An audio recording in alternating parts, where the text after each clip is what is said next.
Cari fotonya.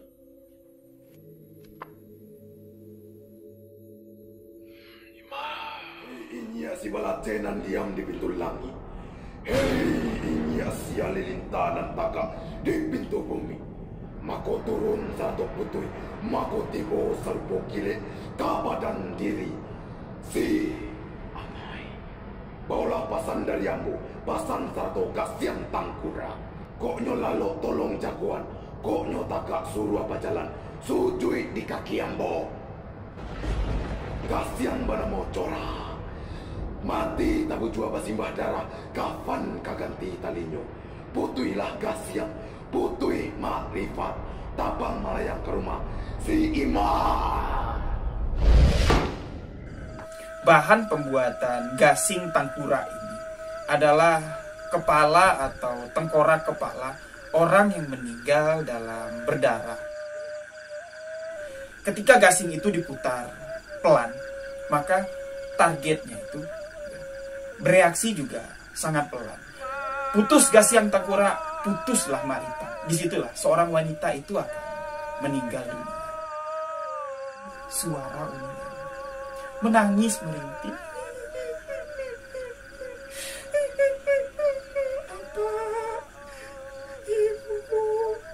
Assalamualaikum warahmatullahi wabarakatuh. Halo sahabat sebuah kisah misteri. Kembali lagi bersama saya, Rio Wijaya. Terima kasih kepada sahabat-sahabat yang telah mendengarkan kisah misteri yang saya ceritakan. Terima kasih juga kepada sahabat-sahabat yang selalu memberikan dukungan, memberikan support agar channel ini dapat berkembang. Untuk sahabat-sahabat yang telah memberikan like, memberikan komen, dan mensubscribe channel ini, saya ucapkan banyak-banyak terima kasih. Minal aidin wa faizin, mohon maaf lahir dan batin. Selamat Hari Raya Idul Fitri 1442 Hijriah. Saya Rio Wijaya mengucapkan mohon maaf lahir dan batin atas segala kesalahan atau kehilapan saya di video-video sebelumnya. Mungkin saja ada kalimat-kalimat, ada kata-kata yang sedikit menyinggung perasaan sahabat-sahabat semua. Di hari yang fitri ini, saya Rio Wijaya mohon maaf lahir dan batin. Di sebuah kisah misteri kali ini, saya akan menceritakan sebuah kisah kiriman dari salah seorang sahabat subscriber yang berada di Kota Padang, yang mana beliau akan menceritakan sebuah kisah misteri yang terjadi kepada kakak kandungnya yang terkena si Jundai atau yang dikenal orang sebagai gasing tangkura. Bagaimana kisah yang akan saya bagikan di sebuah kisah misteri kali ini? Simak videonya hanya di sebuah kisah misteri.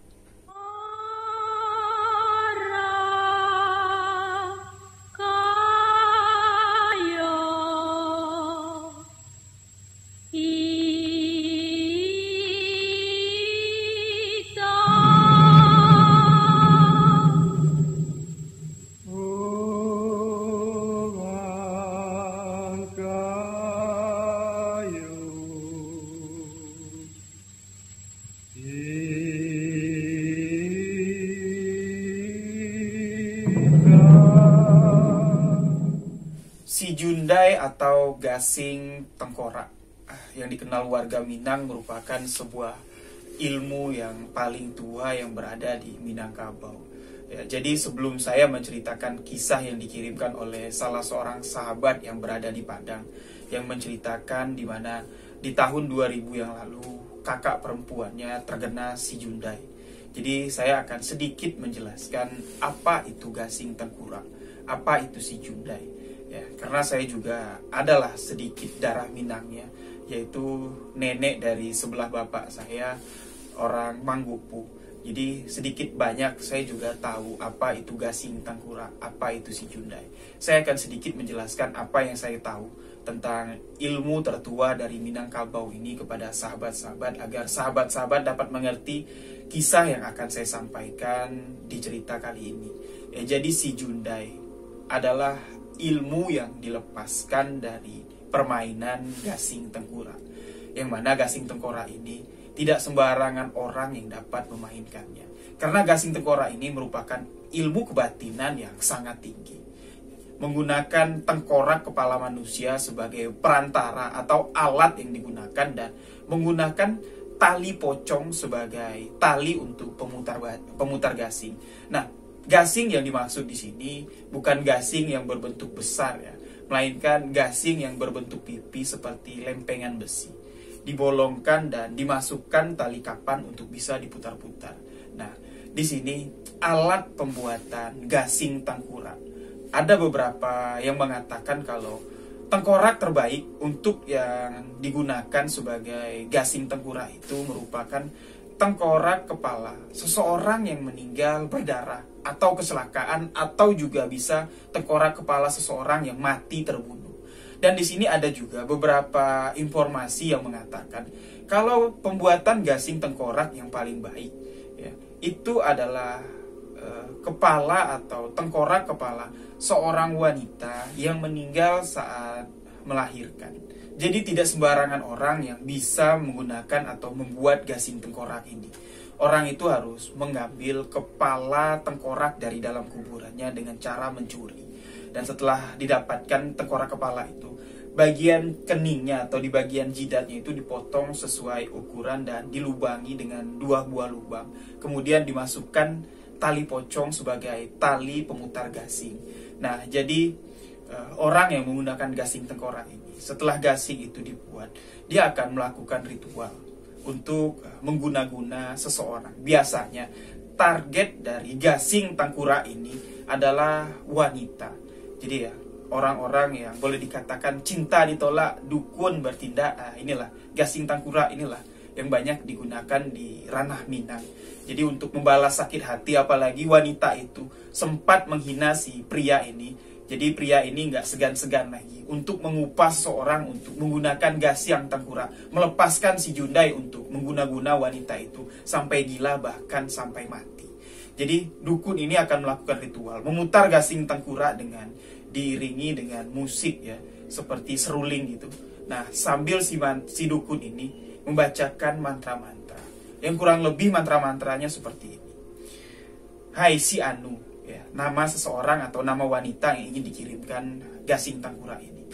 Jika kamu tertidur, kamu harus bangun. Setelah kamu bangun, kamu harus duduk. Setelah kamu duduk, kamu berdiri. Berjalan temui aku, sujud di kakiku dan cium telapak kakiku. Nah, jadi kira-kira seperti itulah mantra yang dibacakan untuk membangunkan seorang wanita atau target santetnya yang sedang tertidur. Yang mana gasing tengkorak ini akan dimainkan pada malam hari di tempat yang sangat sepi. Nah, jadi selain kalimat tersebut, ada juga mantra-mantra untuk memanggil ilmu pelepas dari gasing tengkorak ini yang dikenal warga, yang dikenal oleh orang Minang sebagai si Jundai. Jadi orang yang terkena gasing tengkorak ini, orang pasti mengatakannya dia terkena si Jundai. Ya, jadi ilmu gasing tengkorak ini bernama si Jundai yang dilepaskan oleh si Raja Angin. Ya, sosok jin yang merupakan ya seperti bayangan lah, tidak terlihat namun bisa diperintahkan. Orang Minang menyebutnya sebagai si Raja Angin. Nah, jadi ya setelah si Jundai ini dilepaskan, gasing tengkorak itu diputar. Nah, disinilah baru ilmu kebatinan tertinggi dari si pengguna gasing tengkorak ini dapat dibuktikan. Ketika gasing itu diputar pelan, maka targetnya itu ya, bereaksi juga sangat pelan. Dia cuma merasa gelisah, merasa dirinya ya seperti terganggu lah, namun nggak tahu apa yang mengganggu dirinya. Tatapannya kosong dan mulai mengeracau. Jika gasing itu diputar sedikit kencang, dia akan bereaksi lebih ekstrim lagi. Bahkan dia bisa menjambak-jambak bagian rambutnya. Dia memberonta-ronta, ya layaknya seperti orang gila. Bahkan ketika gasing itu diputar kencang, lebih kencang lagi, wanita yang terkena si Jundai, terkena gasing tengkorak ini, dia akan memanjat dinding ya, karena rasa kesakitan yang sangat teramat parah. Nah, ketika gasing tengkorak itu putus, disitulah putus makrifat. Putus gasing tengkorak, putuslah makrifat. Disitulah seorang wanita itu akan meninggal dunia. Nah, di sini salah seorang sahabat kita, subscriber yang berada di Kota Padang, di sini kita sebut saja dengan nama Agung. Beliau mengirimkan sebuah kisah yang terjadi di tahun 2000 yang lalu, yang mana kisah ini menimpa kakak kandungnya. Di sini kita sebut saja dengan nama Unileni. Ya, Agung menceritakan kejadian ini terjadi di tahun 2000 dan di mana saat tahun 2000 itu Dia baru berusia sekitar 16 tahun. Namun dia masih dapat mengingat jelas semua kejadian ini. Jadi diceritakan di tahun 98, Unileni berpacaran dengan seorang pria. Kurang lebih dia berpacaran 2 tahun lah, sampai di tahun 2000. Unileni yang tiba-tiba mendapat lamaran dari pacarnya ini, menolak secara sepihak, nggak tahu alasannya kenapa. Agung mengatakan pada suatu malam di tahun 2000 itu, keluarga dari pacar Unileni datang bersama keluarga besarnya. Datang ke rumah Agung dan di situ bertemulah dua keluarga saling berbicara. Nah, di sini orang tua dari pihak laki-laki langsung mengutarakan keinginan keluarganya, keinginan dari anaknya untuk melamar Unileni menjadi istrinya. Nah, di sini kedua orang tua Agung, kedua orang tua Unileni sangat senang karena mereka juga selama berpacaran kurang lebih 2 tahun ini, kedua belah pihak keluarga ini sudah mengenal cukup baik. Bahkan laki-laki yang melamar Unileni ini orangnya sangat baik menurut Agung.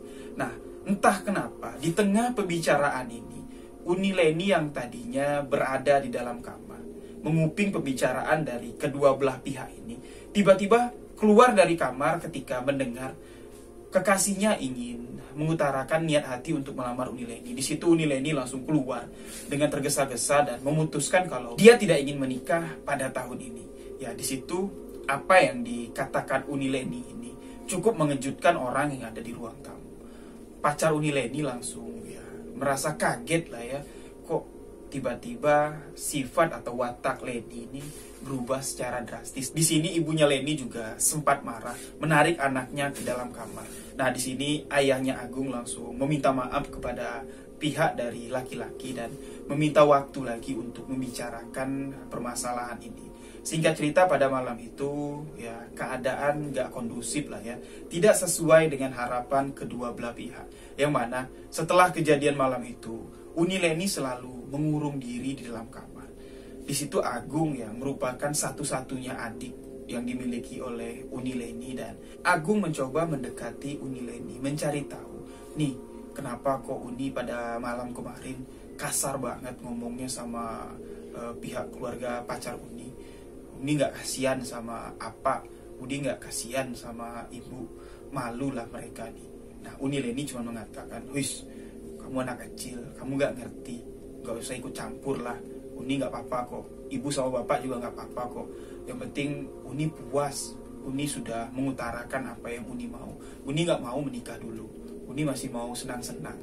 Ya, di sini Agung ya nggak bisa lah ya mengasih pendapat sama kakaknya, yang mana saat itu dia masih berusia 16 tahun. Namun apa yang disampaikan oleh Unileni diceritakan kepada kedua orang tuanya. Nah, jadi pada suatu malam Unileni dipanggil oleh kedua orang tuanya, dan di situ juga ada nenek dari Unileni dan beberapa keluarga.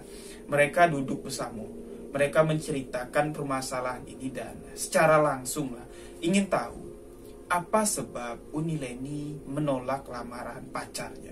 Di situ ayahnya Agung, ayahnya Unileni mengutarakan satu pertanyaan.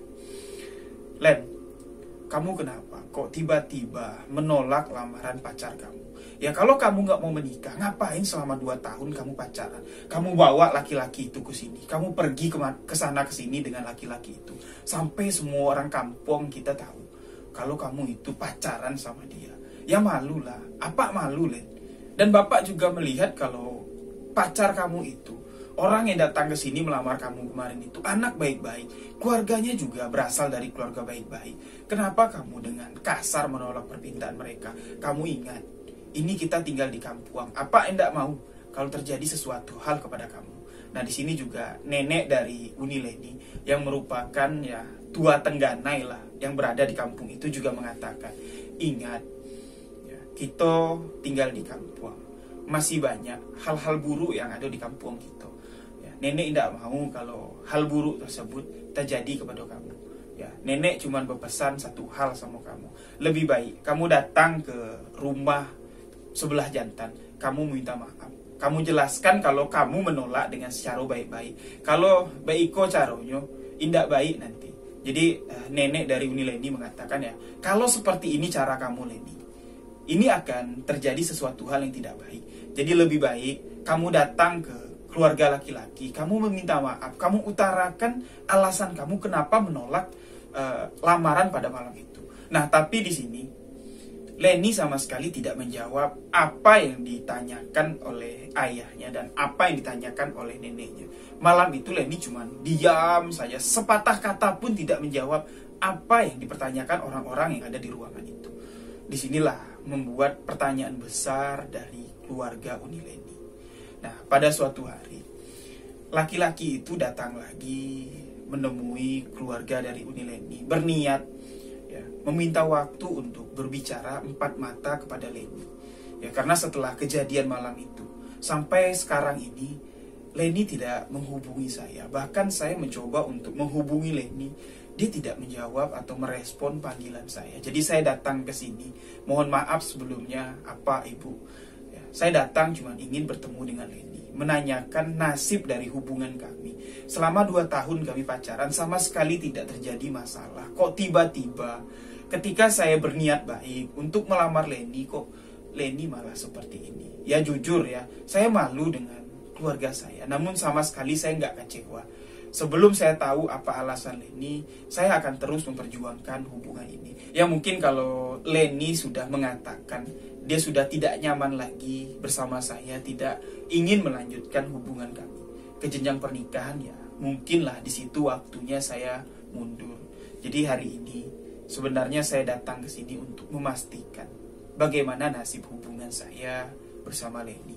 Dan di sini saya juga membawa pesan dari keluarga besar saya. Keluarga besar kami sama sekali tidak tersinggung, tidak marah dengan apa yang dikatakan oleh Leni pada malam itu. Keluarga besar kami hanya ingin memastikan sebab dari Leni menolak hubungan saya, menolak lamaran saya. Nah, di sini Leni yang sama sekali tidak mau keluar dari kamarnya. Bahkan ya, pintu kamar sudah diketok-ketok dengan ibunya Leni. Tok, tok, tok, tok, tok, tok. Leni, keluar. Nggak sopan. Kamu nggak sopan. Orang sudah datang baik-baik untuk menyelesaikan permasalahan ini. Kamu nggak keluar. Keluar. Nah, tapi di sini sama sekali Leni tidak menjawab. Pintunya dikunci dan dicoba untuk didobrak sama apanya. Ayahnya Leni, pintu itu tidak bisa terbuka. Nah, akhirnya si laki-laki ini pun pulang dengan penuh kekecewaan. Jadi sebelum laki-laki ini pulang, Agung mendengar ya, jelas sekali. Agung ada di ruangan itu, dia mengatakan, yo mungkin ini jawaban dari Leni, Pak, Bu. Ya, kalau saya ada salah kepada Bapak dan Ibu, hampir 2 tahun ini, ya, saya sering main ke sini, sering makan di sini. Apa yang saya makan minta dihalalkan. Apa yang saya katakan kalau ada salah saya minta maaf. Jadi singkat cerita, laki-laki itu ya, sangat sopan sekali meminta maaf kepada kedua orang tua Leni, ya, mencium tangan kedua orang tua Leni. Dan di sini ya, ayahnya Leni sudah sedikit curiga. Dia mengatakan, apa maksud kamu? Yang seharusnya minta maaf tuh keluarga kami, kok kamu yang minta maaf? Nah, di situ bapaknya Leni yang sudah memiliki firasat yang gak enak langsung tutup poin mengatakan, yo, apa cuma minta satu hal sama kamu, hubungan ini, permasalahan ini kita selesaikan secara keluarga. Yo, kalau mungkin Leni tidak berjodoh dengan kamu, ya itu suratan dari Allah. Apa minta sama kamu, kejadian ini selesai di sini, jangan dilanjutkan lagi. Dan pria itu cuma tersenyum dan mengatakan, iyo Pak, saya sayang dengan Leni, tidak mungkin lah saya berbuat jahat. Cuman itu yang dikatakan oleh pria itu. Ya, ibu dari Leni pun ya, cukup senang lah ya mendengar kalau laki-laki ini sudah mengikhlaskan, ya, tidak berniat jahat kepada Leni. Nah, jadi setelah kurang lebih 2 bulan, setelah lamaran dari pacar Uni Leni ditolak mentah-mentah oleh Uni Leni tanpa sebab, ya, kejadian-kejadian aneh pun mulai terjadi. Agung yang tidur di sebelah kamar Uni Leni, kamar mereka bersebelahan, dan pada suatu malam Agung mendengar suara-suara aneh terdengar dari dalam kamar Uni Leni. Sering terdengar seperti suara langkah kecil yang berjalan perlahan membuka pintu kamar dan menuju ke arah depan. Ya. Jadi di sini Agung mengatakan pintu rumah yang mereka miliki cuman ada 2, pintu bagian depan dan pintu belakang, yaitu pintu dapur, yang mana kedua pintu ini dilapisi dengan terali besi. Jadi ada pintu kayunya, di depan pintu kayu itu terdapat pintu besi, yang mana terali besi ini dikunci dengan 3 kunci. Jadi bagian atasnya dikunci, bagian bawah sekali dikunci, dan bagian tengah dikunci dengan gembok. Yang mana kunci gembok itu selalu dipegang oleh ayahnya Agung, ayahnya Leni. Ketika ayahnya tidur, kunci itu bakal ditaruh di atas tempat tidurnya. Nah, jadi ya, pada suatu malam Agung mendengar langkah kecil seperti orang berjalan, tak, tak, tak, dan suara pintu kamar Uni Leni terdengar terbuka. Krek. Ya, kurang lebih sekitar jam 2 malam. Nah, langkah kecil itu ya terdengar lagi mengarah ke pintu depan. Di situ Agung curiga kalau ada sesuatu yang masuk ke dalam rumahnya. Dia mencoba untuk memberanikan diri, ya, mengintip membuka pintunya secara perlahan, dan di situ dia melihat kalau Uni Leni sedang berjalan. Nah, ya, Agung mengatakan kalau kebiasaan Uni Leni ini, dia tidur dengan menggunakan selimut, tapi bukan selimut yang tebal, melainkan selimut kain batik yang panjang. Nah, di situ Agung melihat kalau Uni Leni sedang berjalan perlahan menuju ke pintu depan dengan menyeret selimut batiknya itu. Jadi dia berlahan ya berjalan menyeret selimutnya itu menuju ke pintu depan. Nah, di sini Agung sangat takut ya. Masa sih Uni Leni jalan kayak hantu, dia bilang. Tapi di sini Agung mengatakan dia memperhatikan langkah Uni Leni. Dia takut ya kalau sosok yang dilihatnya itu nggak napak ke lantai. Tapi dia jelas melihat. Dia juga mendengar kalau lantai itu berbunyi pak, pak, pak. Nah, di situ dia bisa memastikan, nah kalau ini Uni Leni. Dia langsung keluar dan menyapa Uni Leni. Nih, Uni kenapa nih? Nih, bangun. Nah, di situ Uni Leni cuma menatap Agung, ya, menoleh ke arah Agung dengan tatapan yang sangat kosong. Agung mengatakan, sorot mata dari Uni Leni sangat menakutkan dengan rambutnya yang terurai panjang. Uni Leni menatapnya dengan wajah yang mengerikan. Ya. Nah, di situ Agung langsung berlari ke kamar ibu dan bapaknya, membangunkan kedua orang tuanya, mengatakan, Uni Leni Pak, Uni Leni menyeramkan Pak, Uni Leni seperti hantu Pak bangun Pak. Nah, mendengar apa yang dikatakan Agung, kedua orang tuanya langsung bangun dan mendapatkan Uni Leni sudah berada di pintu depan. Dia sudah berdiri di depan pintu depan dengan membuka pintu kayu. Dia mencoba untuk membuka pintu trali, namun ya karena terkunci, dia sama sekali tidak dapat membuka pintu besi itu. Dia hanya berdiri diam dengan tatapan kosong menatap keluar rumah. Di situ ayahnya langsung sangat khawatir dan dengan cepat ya, menggendong Uni Leni langsung membawanya ke dalam kamar. Nah, di situ ayah Uni Leni memperhatikan gerak-gerik anaknya yang tatapannya sangat kosong dan seolah-olah Uni Leni itu sama sekali tidak sadar. Ya, seperti dalam kondisi terpengaruh sesuatu. Nah, di sini ayahnya Leni langsung melihat jam, ternyata malam itu tepat jam 2 malam. Nah, ayahnya Leni mengatakan, wah, Ibu Agung tunggu di sini. Apa mau panggil nenek? Ya, karena neneknya cukup paham lah tentang hal-hal mistis. Ya boleh dikatakan tua tengganai. Seseorang yang dijadikan tua tengganai itu ya, semestinya paham lah tentang hal-hal gaib. Nah, jadi singkat cerita pada malam itu ayahnya Agung langsung menjemput si nenek. Ya, tibalah neneknya di kamar si Leni, dan setibanya nenek di kamar si Leni, neneknya cuma memperhatikan apa yang dialami oleh cucunya. Dengan tatapan yang memperhatikan dari ujung kaki sampai ujung rambut si Uni Leni, sang nenek cuma mengatakan, Sia dan tega mengirimkan si Leni, si Jundai. Jadi mendengar kata si Jundai, ayah dan ibu Leni sangat terkejut dan menanyakan, si Jundai mak? Iyo, ada yang menggunakan gas yang tengkorak mengirimkan si Jundai ke si Leni. Nah, gini kok, si gas yang tengkorak itu sedang diputar, namun Leni tidak bereaksi karena dia masih kuat. Nah, tapi takutnya nanti si Leni kok kalau dibiarkan lama-lama dia akan semakin gilo. Semakin ditarik gas yang tengkorak itu Leni semakin gilo. Tapi kita tunggu aja lah sampai ya jam 4 subuh ya. Mudah-mudahan apa yang dikirimkan si Jundai yang ada di tubuh Leni kok dapat dapat pergi dari tubuh Leni. Nah, jadi ya, mereka sama-sama berdoa pada malam itu, dan sang nenek juga merupakan seseorang yang keturunan ya. Jadi di Minang tuh banyak cerita lah ya. Banyaklah cerita-cerita mistis yang mungkin nanti akan saya bagikan satu persatu. Dan singkat cerita, si nenek Leni ini merupakan salah satu keturunan punggawa dari Minangkabau yang mana memang memiliki kebatinan cukup tinggi. Nah, sang nenek mengatakan Leni belum bereaksi, belum menggilo sekarang karena yang ada di dalam tubuhnya tuh, darah kita yang mengalir di darah Leni itu sambung. Leni memiliki kebatinan yang cukup tinggi, dapat menahan si Jundai, dapat menahan putaran gasing tengkorak tuh. Jadi Leni nggak bereaksi. Kalau orang biasa sekarang sudah menjari-jari, sudah memanjat dinding, karena yang saya lihat sekarang gasing tengkorak itu sedang diputar kencang.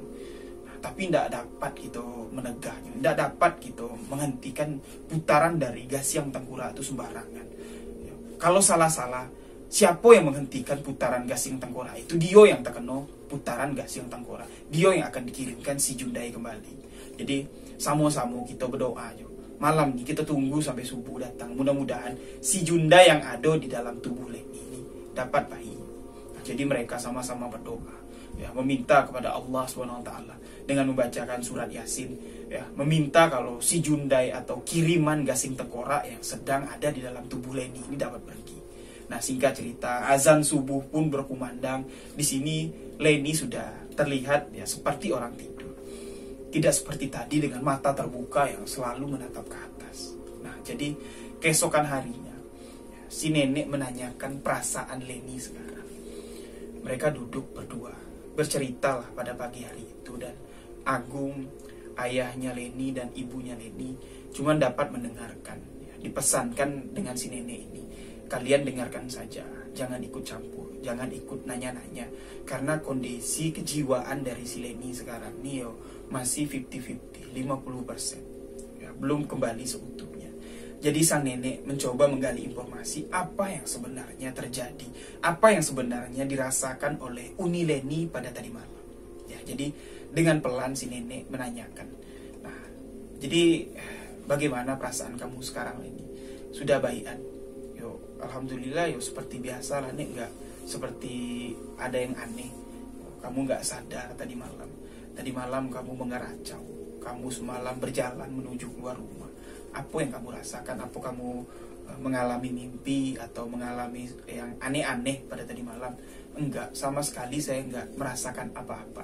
Tapi sebelum saya tidur tuh cuman seperti ada suara mendesing, seperti suara gasing yang terdengar dari kuping saya. Dan sebelum saya tidur masih antara di awang-awang lah, saya terbayang-bayang wajah seseorang nih. Wajah seseorang yang tidak saya kenal. Tapi setelah itu saya merasa tertidur. Jadi di sini nenek dari Leni dapat menyimpulkan benar berarti apa yang saya duga tadi malam, apa yang kita lihat tadi malam itu memang benar. Leni terkena si Jundai. Ada yang memutar gasing tengkorak yang menyebutkan nama Leni. Nah, di situ Uni Leni terkejut. Gak mungkin lah, Nek. Siapa yang mau menyakiti saya? Kamu pikir-pikir lagi. Ada tak kamu menyakiti hati seseorang? Ada tak kamu berbuat salah sama orang? Nah, di sini Uni Leni cuma nunduk dan terdiam. Udahlah, mudah-mudahan nenek dapat mengobati kamu. Nenek dapat mencari tahu sia yang mengirimkan si Jundai ke cucuku.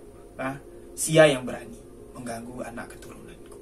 Nah, di sini Agung melihat kalau neneknya ini sudah setengah sadar.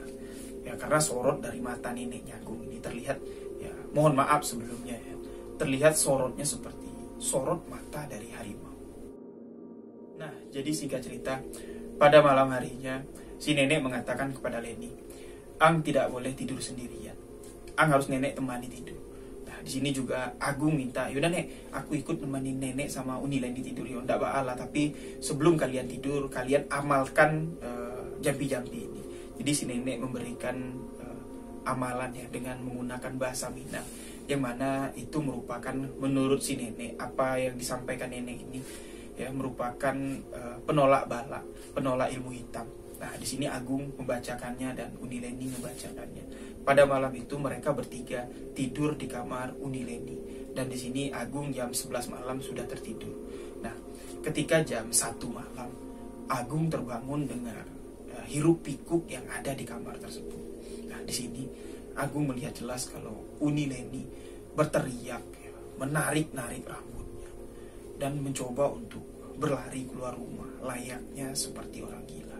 Dan di sini nenek dari Agung dan dari Unileni ini cuman duduk diam menatapnya, dan di sini Agung melihat kalau sang nenek seolah-olah mulai merebahkan badannya, turun mendekap, dan layaknya seperti harimau yang ingin menerkam dengan tangan yang sudah mencengkram layaknya harimau. Di situ nenek dari Agung mengeluarkan suara geraman yang seperti harimau. Nah, disitulah baru Unileni yang tadinya berlari berteriak-riak dengan menarik rambutnya seperti orang gila itu tiba-tiba jatuh ya, nggak tahu jatuh kenapa, pingsan. Nah, neneknya Agung masih menggeram, dan tiba-tiba Unileni ini kesurupan. Ya, di situ Agung mendengar, di situ ada juga ayah dan ibunya Agung menggunakan bahasa Minang yang kurang lebih ya seperti inilah kalimatnya. Agung mengatakan, siapa yang berani mengganggu anak cucu kami? Ya, anak cucu kami tidak salah. Orang itu yang salah, telah mengirimkan si Jundai, telah memutar gasing Tengkorak. Sia yang mengirimkan itu akan mati. Cuman mengatakan itu saja. Setelah itu Unileni tersadar dan sang nenek pun tersadar. Jadi setelah Unileni sadar, setelah sang nenek ini sadar, kejadian itu diceritakan lagi oleh ayahnya Agung kepada nenek dan kepada Unileni. Ketika Unileni mengeracau, bertingkah seperti orang gila, neneknya Agung mulai seperti kesurupan, menggeram, ya, layaknya seperti harimau ingin menerkam, menatap tajam sosok Unileni yang seperti orang gila itu, dan tiba-tiba Unileni jatuh pingsan. Diceritakan semuanya, dan siapa sih sebenarnya yang masuk ke dalam tubuh Unileni, mengatakan siapa yang tega mengirimkan si Jundai, siapa yang tega memutarkan Gasiang Tengkorak akan mati. Nah, di situ sang nenek mengatakan kepada mereka yang ada di sana, itu adalah keturunan kita. Ya, nenek menceritakan kalau nenek moyang dari kita ini merupakan salah satu punggawa yang ada di Tanah Minang. Jadi ya seluruh ya anggota keluarganya tetap mereka lindungi, masih dijaga oleh mereka. Dan tadi malam sebenarnya ya nenek ini sudah kesurupan. Ya, karena nenek ini kesurupan lah, si Jundai yang ada di dalam tubuh Unileni itu dapat terlepas pada malam itu. Nah, jadi singkat cerita, ya, karena sudah tahu lah ya, Unileni ini pasti terkena si Jundai, terkena putaran gasing Tengkorak. Jadi mereka sama-sama mencari solusi. Kalau begini terus, ya Unileni ini dapat bahaya, karena ya si Jundai ini cuma dua pilihan. Kalau nggak gila ya mati.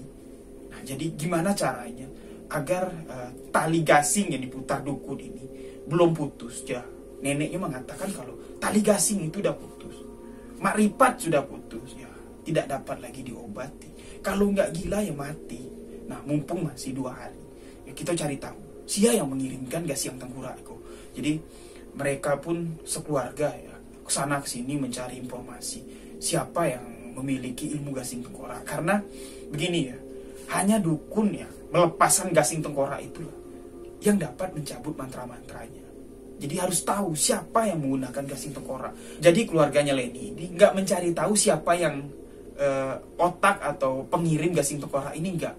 Ya, mereka hanya fokus untuk mencari siapa dukun yang masih menggunakan ilmu Gasing Tengkorak.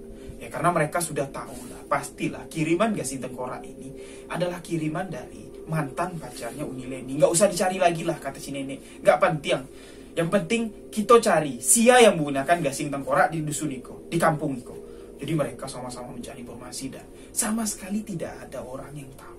Ya, karena di tahun 2000 itu ya sudah sangat jarang lah orang yang menggunakan si Jundai, orang yang menggunakan Gasing Tengkorak. Bahkan Gasing Tengkorak yang tadinya memiliki kisah mistis yang sangat menakutkan, di tahun 2000 itu sudah menjadi kesenian di Tanah Minang.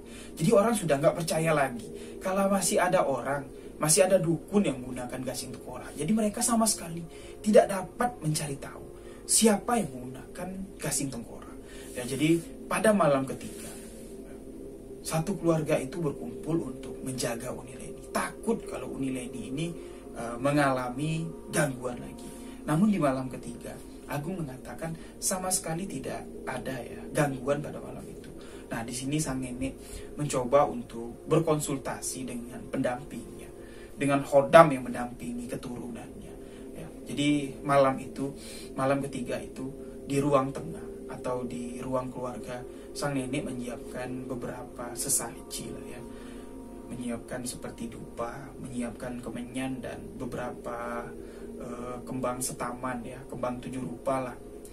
Sang nenek mulai melakukan ritual dengan sebutir telur putih ya, yang katanya telur itu adalah telur dari ayam putih.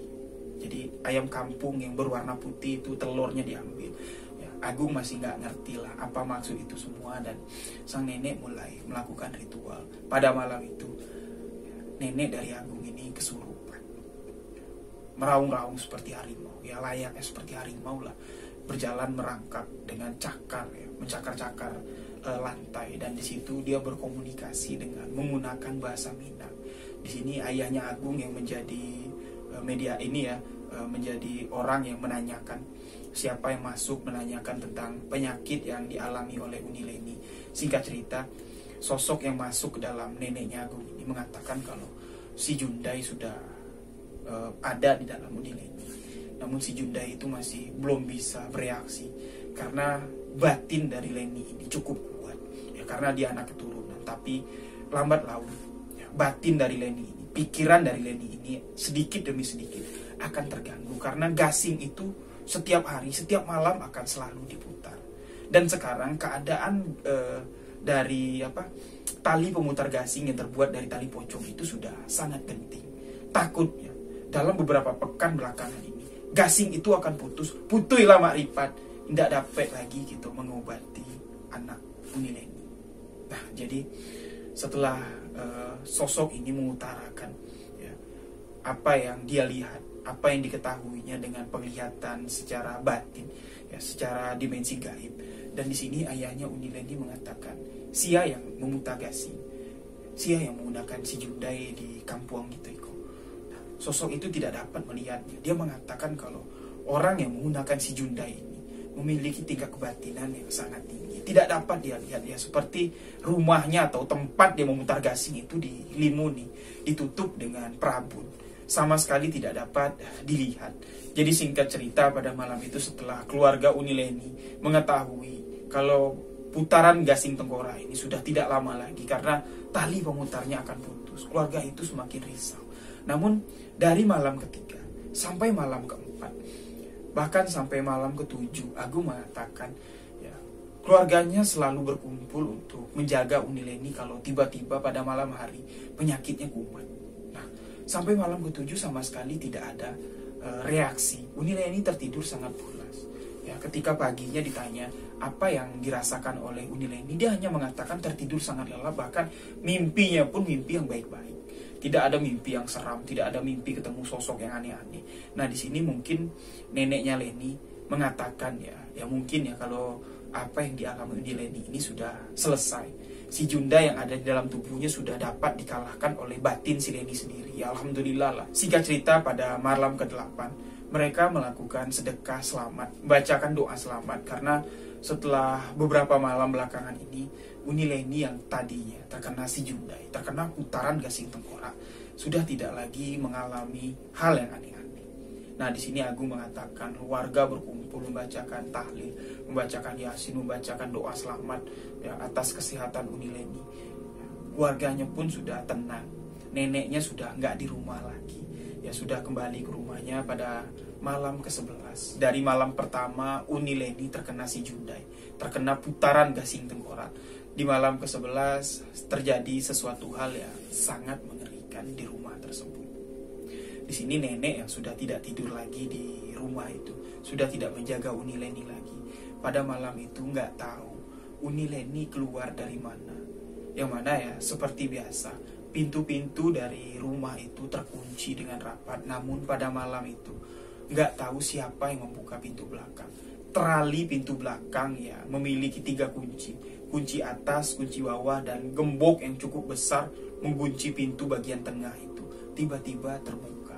Dan pada subuh hari, ketika ibu dari Uni Leni, ibu dari Agung, pingin ke dapur, dia terkejut melihat, wah, kok pintu belakang terbuka. Siapa yang membuka? Nah, dia takut terjadi ada orang maling masuk ke rumahnya. Dia cepat membangunkan bapaknya. Pak, bangun Pak. Pintu dapur siapa yang buka Pak?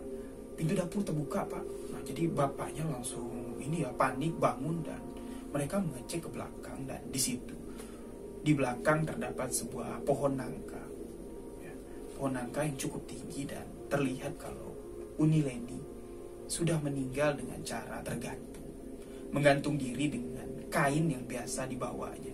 Kain batik yang biasa digunakan Uni Leni sebagai selimut. Nah, di sini Agung yang mendengar kabar kalau Uni Leni sudah meninggal dunia. Pada pagi hari itu dia melihat sendiri jasad kakak tersayangnya, kakak yang sangat dicintainya, terbujur kaku, tergantung di atas pohon nangka. Jadi pada pagi itu seluruh warga dikejutkan dengan kejadian ini. Jenazah diturunkan, jenazah disemayamkan, dimandikan, dan pada siang harinya jenazah Uni Leni langsung dikuburkan. Di sini pada malam harinya, setelah melakukan yasinan di malam pertama, keluarga besar dari Agung berkumpul. Mereka semuanya dengan amarah ingin membalaskan dendam kepada orang yang mengirimkan si Jundai. Nah, jadi sebenarnya yang mengirimkan si Jundai ini sudah tahulah siapa.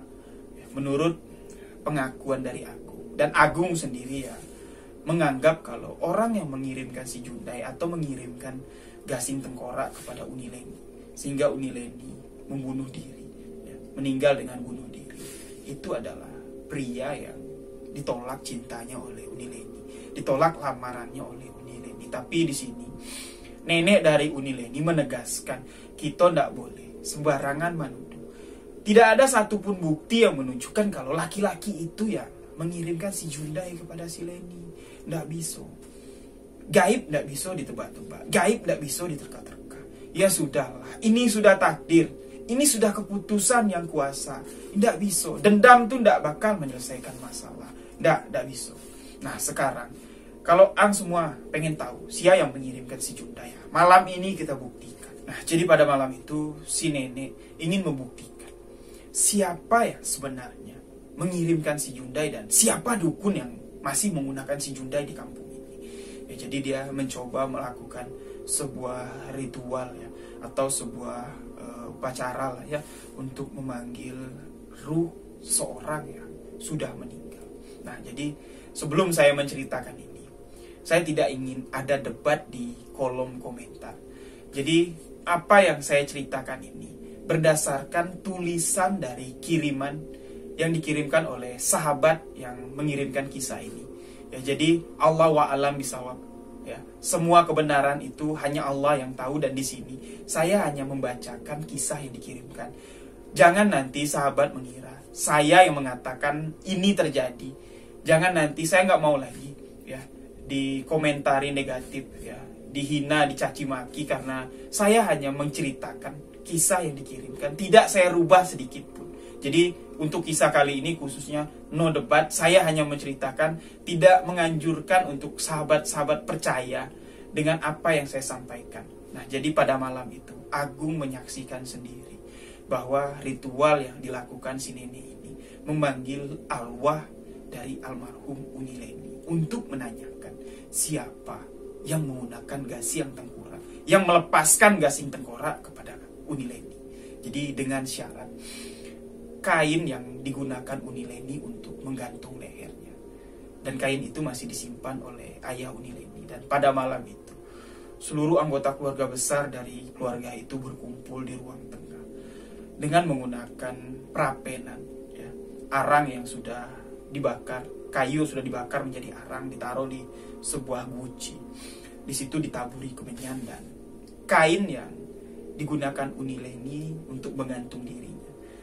Dengan perlahan diasapi menyan dan sang nenek mulai mengeluarkan pepeto atau jampi-jampi dengan menggunakan bahasa Minang, dengan menggunakan bahasa Padang. Dan di sini tiba-tiba nenek itu kesurupan dan suaranya terdengar persis seperti suara Uni Leni, menangis merintih.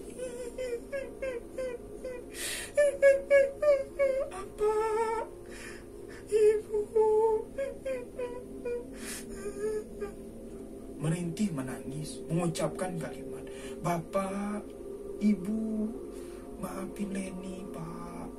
Maafin Leni, Bu. Leni sudah membuat keluarga kita malu. Maafin Leni, Pak. Maafin Leni, Bu." Jadi Agung yang mendengarkan itu semua terkejut dan sangat sedih mendengar rintihan dari almarhum kakaknya. Dia nggak percaya. Sama sekali pertama kali dia mendengarkan suara itu dia nggak percaya. Nggak mungkin lah. Nggak mungkin Uni Leni sudah meninggal. Nggak mungkin Uni Leni bisa masuk ke tubuh nenek. Namun di sini Uni Leni mengatakan, menggunakan bahasa Minang, "Adik, Dik, maafkan Uni. Adik jangan bersedih. Uni sudah bayi. Uni sudah tidak ada lagi. Uni sudah tidak dapat lagi menemani adik. Uni berpesan kepada adik, tolong jago tolong jago ibu. Adik jangan seperti Uni. Jangan buat apa dengan ibu malu." Nah, disitulah Agung langsung berderai air mata. Dia langsung memeluk sosok nenek yang kesurupan itu, meneteskan air mata. "Uni." Dia mengatakan, "Ya Uni nggak bani. Uni kenapa tega sampai bunuh diri?" Ya, disinilah baru sosok ini menceritakan apa yang sebenarnya terjadi. Ya, sebenarnya dia menolak lamaran dari pria itu karena pria itu baiknya cuma di depan saja, di depan orang tua dari keluarga Leni. Pria itu sangat terlihat baik, sangat terlihat sopan. Namun, perilaku di belakang keluarganya sangat tidak sesuai dengan apa yang dilihat oleh Uni Leni, apa yang dilihat oleh keluarga-keluarganya. Dia sangat kasar. Dia bukan orang yang baik. Dia suka berjudi dan mabuk-mabukan. Namun ketika bertemu dengan keluarga Uni Leni, dia berdakwah, dia berpidato layaknya seperti santri, seperti seseorang yang tahu betul dengan agama. Dan disinilah Uni Leni sebenarnya 2 tahun pacaran dengan pria ini sudah tertekan. Ya, dia cuma nggak enak. Pria ini selalu datang ke keluarganya dan orang-orang juga sudah tahu kalau pria ini ingin melamar Uni Leni. Ya, di 2 tahun hubungannya itu Uni Leni menunggu kalau pria ini mau berubah. Namun sampai di hari dia melamar Uni Leni, pria itu sama sekali tidak berubah. Disitulah Uni Leni sama sekali nggak terima kalau dia jadi suaminya. Dan kenapa? Uni Leni nggak mau menjelaskan apa alasannya saat ditanyakan nenek, saat ditanyakan ayahnya. Karena pasti pada saat itu kalau Uni Leni mengatakan kalau pria itu bukan orang baik, keluarganya nggak bakal percaya. Karena tipu muslihat dari pria ini sangat baik. Jadi lebih baik dia memendam semua masalah ini. Dia ingin menyelesaikan masalah ini sendiri. Dan memang dia terkena si Jundai. Dia tahu siapa. Dia melihat setiap malam-malam sebenarnya dia merasakan kalau sosok dukun itu memanggilnya. Sosok wajah dukun itu selalu datang untuk memanggilnya, membangunkannya dari tidurnya. Setelah bangun, duduk. Setelah duduk, berdiri. Setelah berdiri, berjalan temui aku. Terdengar, kata-kata itu sering terdengar.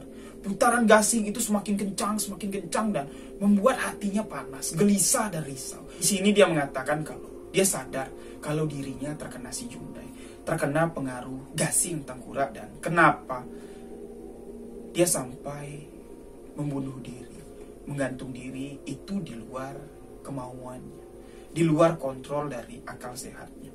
Dia menceritakan kalau pada malam, setelah dia tidur pada malam itu, dia tidak ingat apa-apa lagi. Dan setelah dia tersadar, dia sudah tidak ada di dunia lagi. Dia sudah melihat kalau jenazahnya dikebumikan.